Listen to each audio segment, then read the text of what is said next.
nous allons laisser la parole à Madame Véronique Vergès-Belma, qui va nous parler des pierres, puisque Madame Vergès est ingénieure de recherche, responsable du pôle scientifique pierre au laboratoire de recherche des monuments historiques.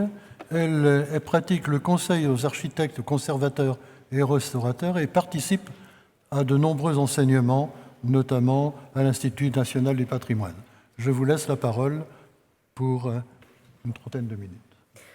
Merci, Monsieur le Président. Bonjour à tous. Je vais donc vous parler de sel aujourd'hui. Pardon. J'en viens à ne plus sentir que je porte cet objet sur moi.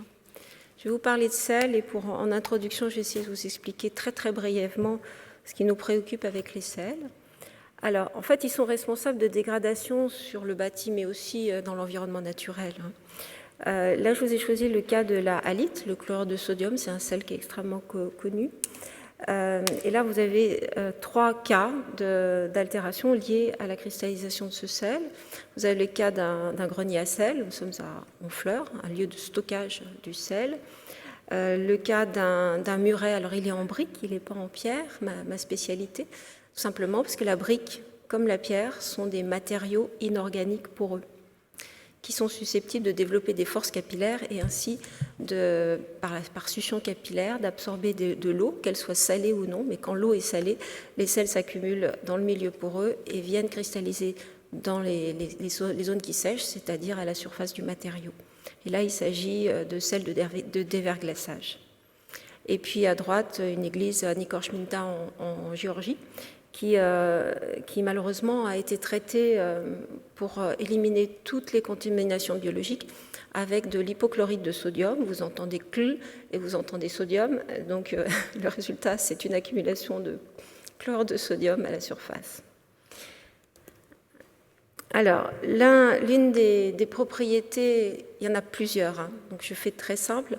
L'une des propriétés très embêtantes et qui a une grande utilité, qui ont une grande utilité également sur les sels, c'est ce qu'on appelle, c'est une propriété qui s'appelle l'humidité relative d'équilibre. Chaque sel a une humidité relative d'équilibre qui est fixe à température donnée. Si vous prenez une saumure saturée en sel, l'humidité relative dans l'atmosphère au-dessus de cette saumure, si l'endroit est clos, je vous ai représenté des petites boîtes rouges, va s'équilibrer à 75% à 25 degrés. Dans le cas d'un autre sel, qui est le nitrate de calcium, que vous voyez ici, l'humidité relative d'équilibre est de 50%.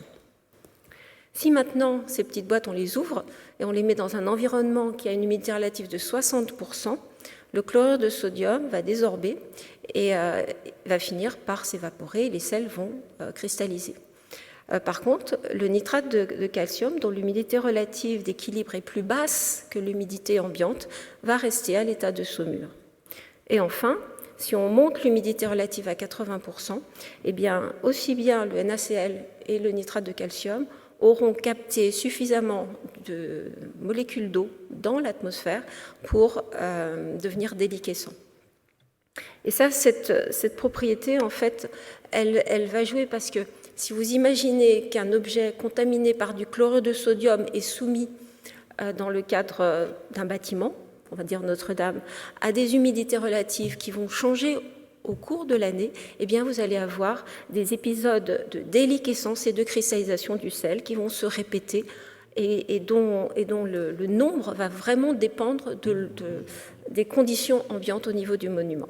Ici, il s'agit d'un exemple. On est dans une chapelle de la nef de Notre-Dame, la chapelle Saint-Éloi, et nous sommes sur une période entre le 15 novembre 2019 et le 2 janvier 2020, après l'incendie, pendant que les groupes du LRMH travaillaient dans la cathédrale. Et vous voyez qu'il y a en 1 mois et demi 13 événements potentiels de cristallisation du chlorure de sodium, mais seulement un seul événement potentiel de cristallisation de nitrate de calcium. Les sels de différentes natures ont un potentiel destructeur qui dépend vraiment de l'ambiance dans lequel on est. Alors, je vous rappelle où se trouve la chapelle Saint-Éloi, parce que je vais en parler à plusieurs reprises dans cet exposé. la nef, le transept, le chœur. On va parler du transept et notamment de son bras sud. C'est celui qui est à droite sur votre dessin. Tout d'abord, je vais parler de l'impact direct de l'incendie, puis je vais vous dire 2 mots, si j'ai le temps, sur des impacts indirects de l'incendie. Alors, ces problèmes-là, ils sont liés au fait que la cathédrale a perdu une partie de ses voûtes et que de l'eau est rentrée dedans. Vous avez compris, les sels solubles rentrent dans les matériaux par l'intermédiaire de la succion capillaire de l'eau qui se trouve dans l'environnement. Donc voilà l'état, vous l'avez déjà vu à plusieurs reprises, et quand je dis l'état ETAT, on peut s'apercevoir aussi qu'il y a des tas, TAS, de débris qui sont tombés des voûtes. Pendant l'incendie, lorsque les voûtes se sont effondrées, bien évidemment la pierre est tombée, elle ne brûle pas. Par contre, des éléments de charpente sont tombés au sol. L'incendie donc s'est propagé très localement à l'intérieur de la cathédrale et a été éteint par les pompiers. Alors, il y a des endroits, notamment là on est dans le bras nord du transept, où ce tas de cailloux, de pierres, des voûtes, en fait a été inondé. Il y a eu, je crois que c'est monsieur de l'entreprise Lebras qui nous a dit qu'il y avait eu une inondation jusqu'à 10 cm de haut. Alors c'est vérifié post-incendie, parce que dans le bras nord, vous voyez cette petite ligne noire soulignée par une flèche, elle correspond exactement à l'endroit où flottaient les éléments de charbon pendant cette inondation. Donc il y a eu une inondation qui a mouillé ces pierres, et puis tout ce qui pouvait être contenu potentiellement comme sel soluble dans cette eau est venu imprégner ces pierres-là. Alors, lorsque tous ces vestiges ont été triés, notre laboratoire, par l'intermédiaire de ma collègue Lise Leroux, notre laboratoire a veillé à récolter un échantillon représentatif des types de pierres qui existaient et puis des états d'altération des pierres par l'incendie. Et à cette occasion-là, nous avons pu faire des dosages de sel à l'intérieur de ces pierres-là. Et là, vous avez l'exemple de pierres récupérées au sol dans le bras nord et de pierres récupérées au sol dans la croisée du transept. Et vous voyez que les quantités de sel, alors là il s'agit de chlorure, de nitrate et de sulfate, ce sont les ions négatifs,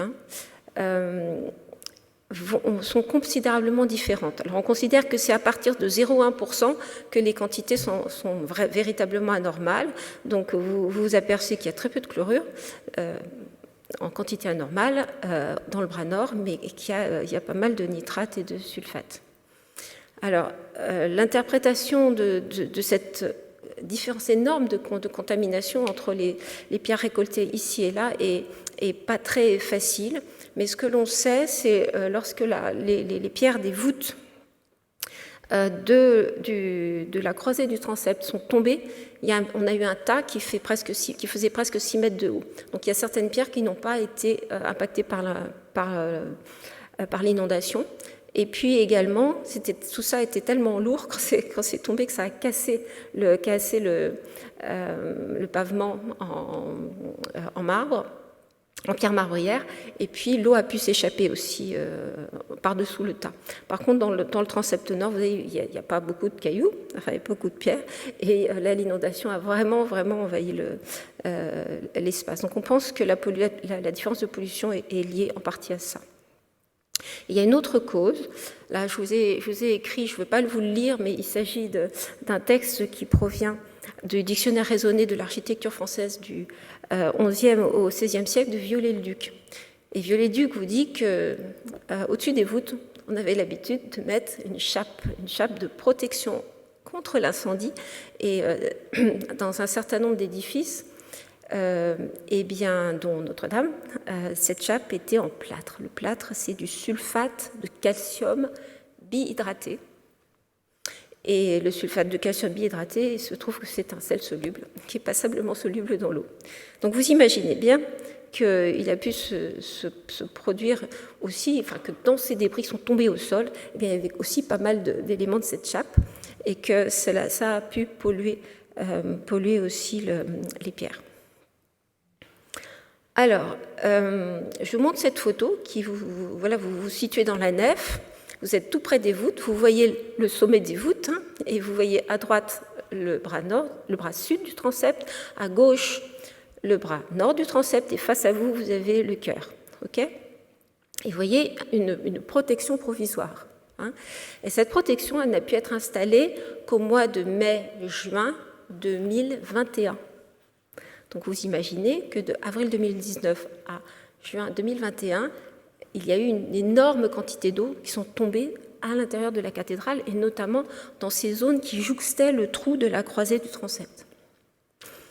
Et c'est ce qui m'amène à vous parler des pierres des voûtes qui sont restées en place. Ici, vous avez une photo qui date de 2012, prise lors des travaux de Andrew Tallon, qui est quelqu'un qui est très très connu parce qu'il a fait un relevé de Notre-Dame avant l'incendie. Eh bien, vous voyez que ces voûtes sont là. Vous avez une voûte sexpartite à gauche et une voûte quadripartite à droite. Ce sont les voûtes du bras nord. Et là, vous voyez aussi que la voûte de la croisée est toujours là, à gauche. Alors, la même partie de l'édifice, à gauche, où vous voyez les deux voûtes, l'état dans lequel elles étaient fin 2020, 2021. Voilà.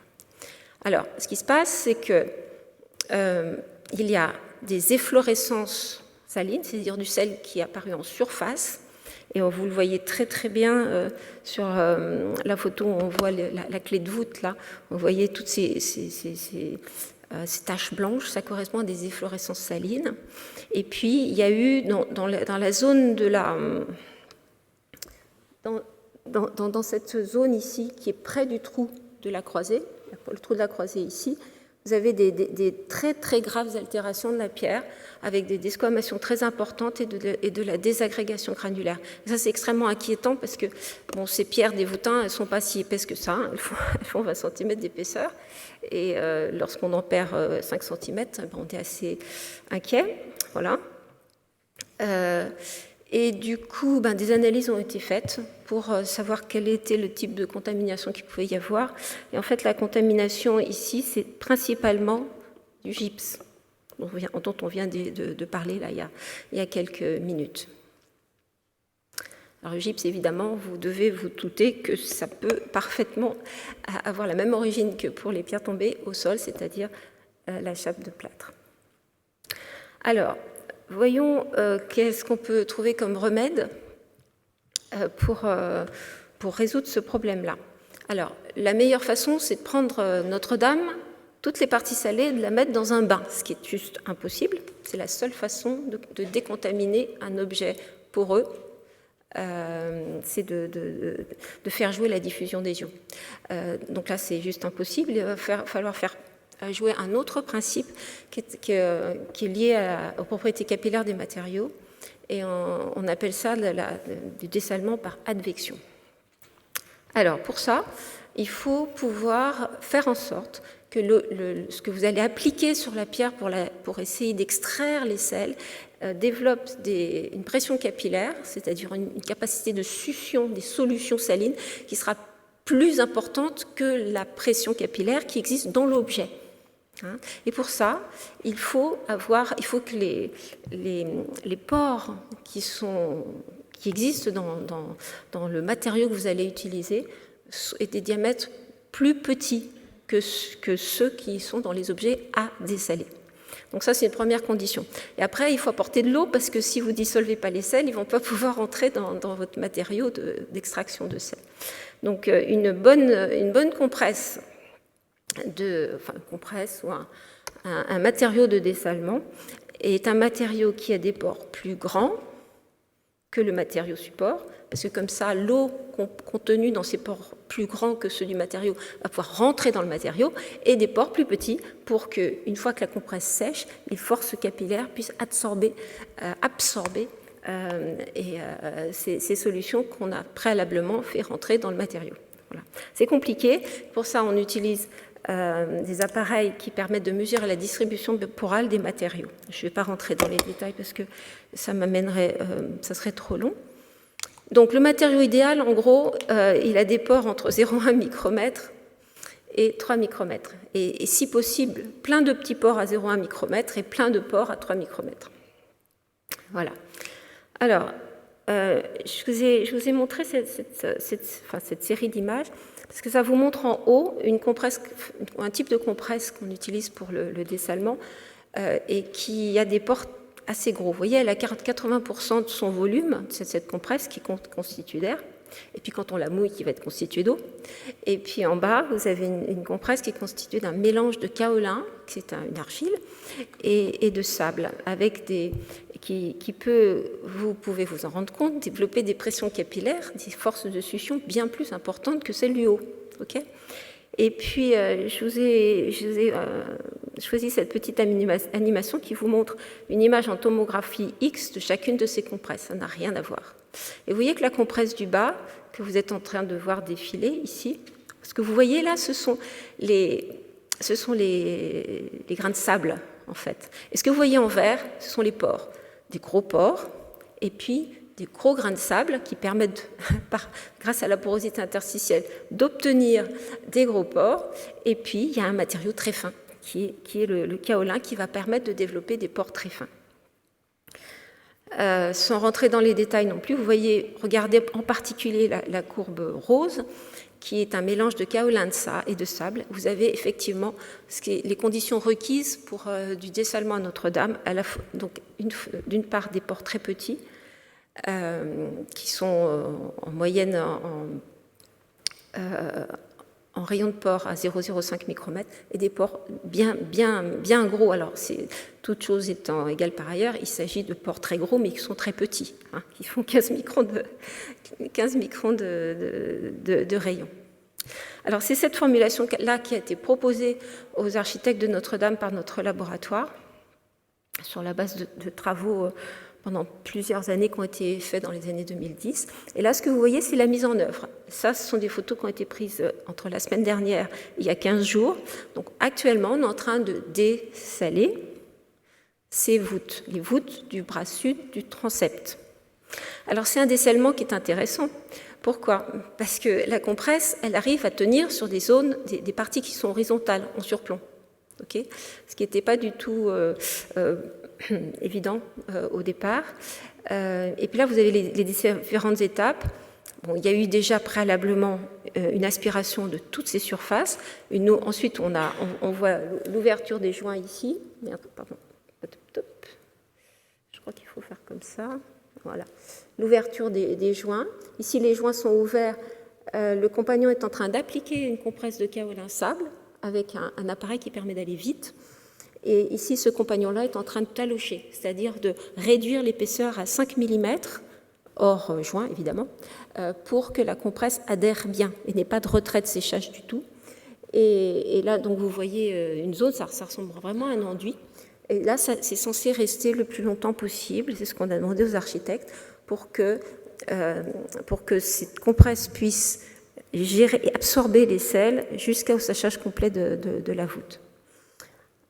Voilà, et là vous avez une ambiance chantier qui est assez remarquable. Alors, si maintenant on va voir les problèmes de sels qui sont indirects, je voulais vous passer quelques instants à vous parler de problèmes qui sont liés au nettoyage des maçonneries polluées au plomb. Vous avez entendu ce matin une conférence de Marie Parent qui vous parlait du nettoyage et du déplombage à l'intérieur d'une chapelle qui se trouve dans la nef. Sur l'intégralité des surfaces de Notre-Dame, il y a une pollution plomb liée à l'incendie. Elle n'est pas énorme, mais elle existe. Et il y a une pollution plomb liée pour toutes les chapelles qui sont au niveau de la nef au décapage des magnifiques peintures de Viollet-le-Duc. Elles ont toutes été décapées dans les années 1960. Toutes les chapelles de la nef ont été décapées. Ce ne sont plus que des parements dépourvus de peinture.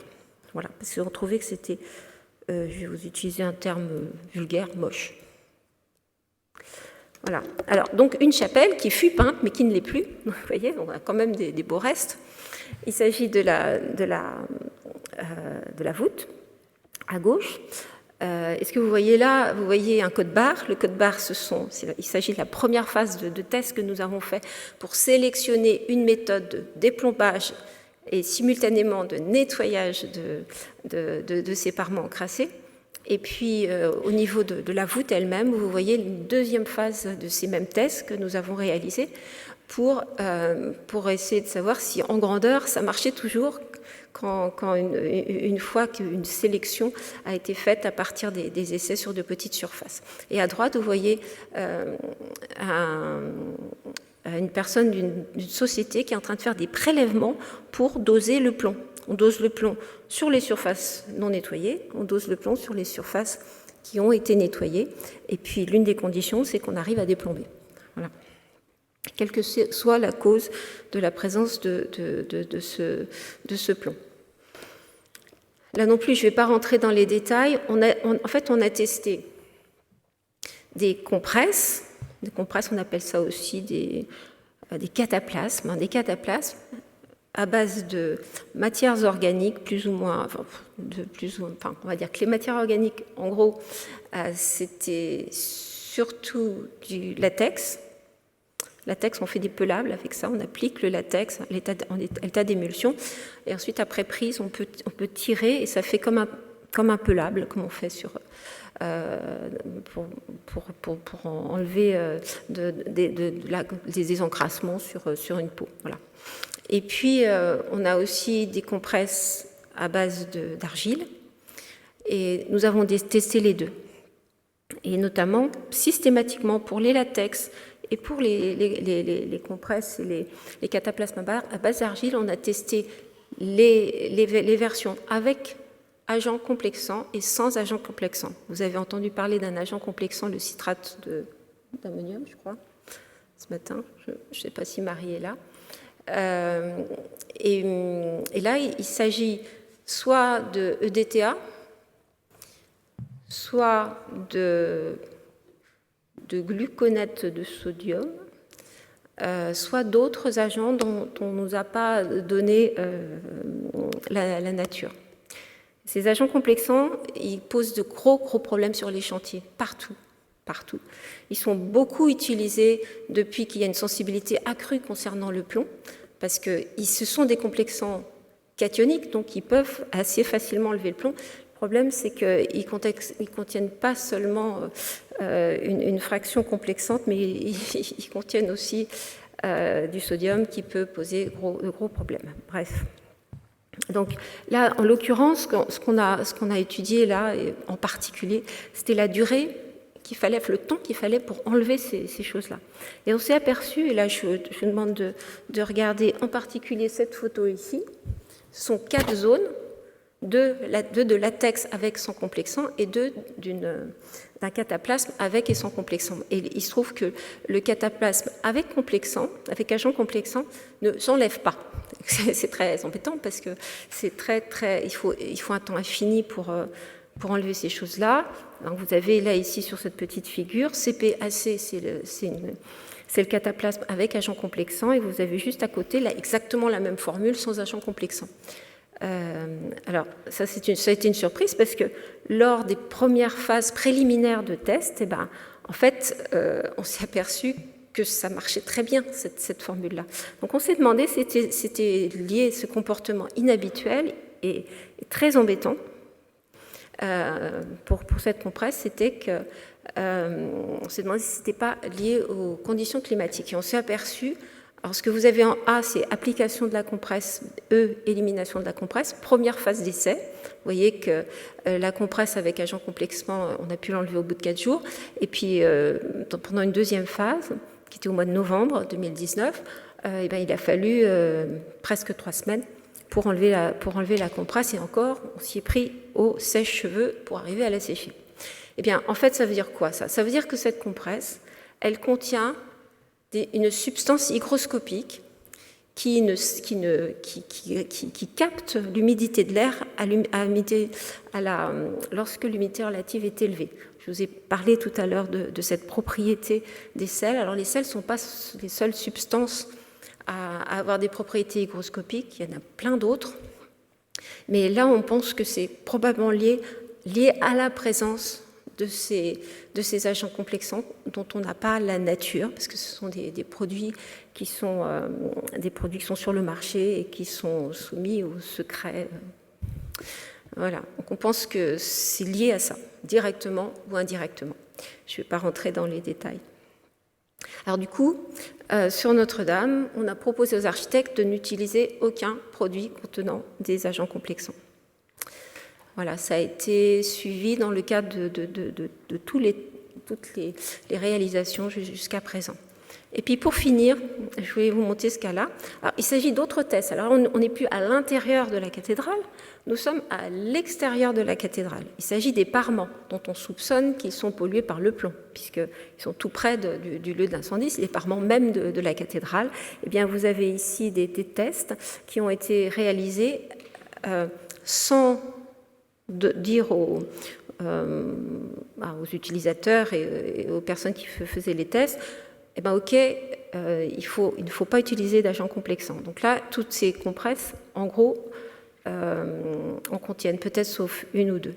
Et on s'aperçoit que l'une des compresses, en fait, entraîne la production d'un autre sel qui s'appelle le sulfate de sodium, dont je ne vous ai pas parlé. Et le sulfate de sodium, comme son nom l'indique, contient du sodium. Et le laboratoire ERM a fait des dosages de sel à l'intérieur de la pierre sur l'ensemble de ces zones test, et a pu mettre en évidence par rapport aux zones non traitées, qui sont ici en orange sur ce schéma, entre 0 et 1 cm de profondeur, une énorme pollution par le sodium. Et ça a amené notre laboratoire à prescrire, à avertir et recommander toutes les sociétés, tous les laboratoires qui font des tests sur le patrimoine bâti, des tests avec des compresses susceptibles de contenir des agents complexants, pour essayer de les aider à vérifier qu'il n'y a pas de problème, ou à identifier des problèmes, et donc à utiliser et proposer d'autres types de matériaux pour le nettoyage des parements, qu'ils soient intérieurs ou extérieurs. Voilà, je vous remercie pour votre attention, et j'espère que vous avez pu comprendre un peu.